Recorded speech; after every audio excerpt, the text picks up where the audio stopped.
After last week's episode, which was the heaviest thematically speaking, this week we get kind of a chance to just relax a little bit.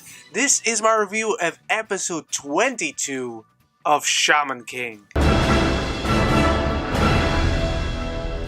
The Funbari Hot Springs team prepare for their first match as Yo is ready to unveil a new technique he has at his disposal. Welcome back to another Shaman King review. We do this every week. Thank you so much for clicking on this video. Whether you're coming back or you're a newcomer, thank you so much regardless. If you're new, however, why don't you consider clicking that subscribe button? That does wonders to get the content out there. You'll always be aware of whenever there's more Shaman King content or just any other content that I do every day, every time. Also, before we officially start, there will be spoilers for this episode, so do go watch the episode before we start going in. Even then, there's not really much to spoil in this episode. There are cool things that happen, there are cool moments this week, but there's not a big advancement in the story. In fact, one of my favorite moments in this episode, it's pretty much, in context, a cock tease. They just tease you with some new technique that Yo has, and we'll get to it in a bit, don't worry. And then they do nothing with it, and I was very happy to see it come to fruition in the show, but at the same time, just, you could have kept it in the pocket until you actually do something with it. Come on, everyone. But starting from the beginning, this week we have the team Funbari Hot Springs, that is Ryu, Faust, and Yo, prepping for their match against the Icemen. This very visually lame team that actually has some really cool powers, though when you put the Icemen against the Funbari Hot Springs team, the writing's on the wall. Thematically speaking, the ice is going to melt when it reaches the hot springs, and that's, I guess we can already predict, is what's going to happen. And they cause this little bit of a stir as our heroes are just trying to get dinner after the match they just witnessed, which was very heavy. In fact, the episode starts with Manta waking up with only Faust next to him because he fainted while watching Lyserg's match and Jean's match and what she did to those guys last week, which was, again, very heavy. But we talked about this. My review is here if you want to check out last week's review. It was just a lot. But the Icemen are a team that are just full of themselves. They have this massive ego and they bother everyone around them. They even bother Team the Ren, who have nothing to do with the situation. They are just Yo's friends, and because of that, the Icemen try to bother them and not let them eat and whatnot.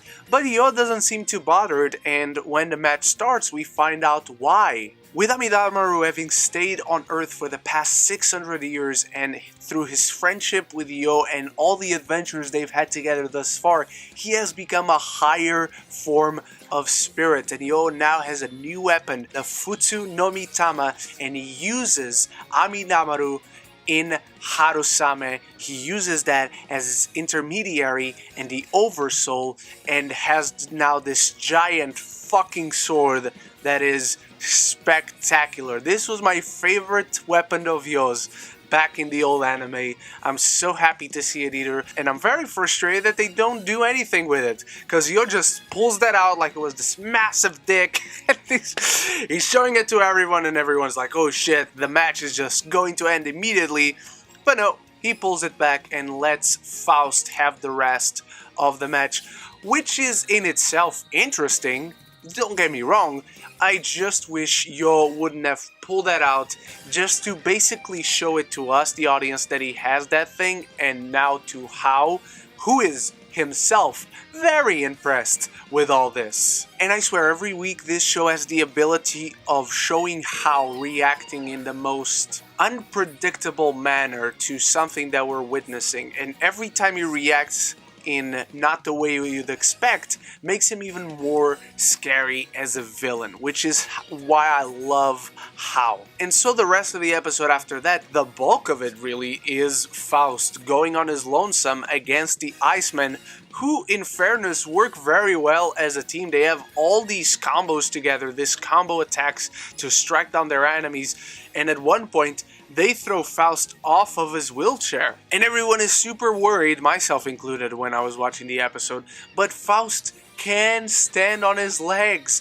He has used Frankensteiny, I believe that's what he calls his skeleton dog, which is very much based on Tim Burton's Frankenweenie, let's be real. And he has used it as an intermediary around his legs, and he even has this other skeleton on his hands to stand up as an oversoul itself, which I really love. It's Faust being this creepy son of a bitch, and yet being so powerful at the same time. And we see Faust throughout this fight more worried about protecting Elisa on a literal level. At one point she is attacked and he literally steps between the attack from the Iceman and his guardian spirit. It's the other way around, Faust, come on. And as all this goes on, the Icemen just get more and more and more nervous and more frustrated, and they're like, what the hell is going on? Why can't we beat this guy? But Faust decides to basically end the match, because he does some weird cuckoo shit, and Elisa is now a big vampire devil-like monster, at least visually speaking, that's what she looks like, called Mephisto or Mephisto E in this case, that's how you would say it. Faust has overcharged his oversoul and given Elisa a giant form.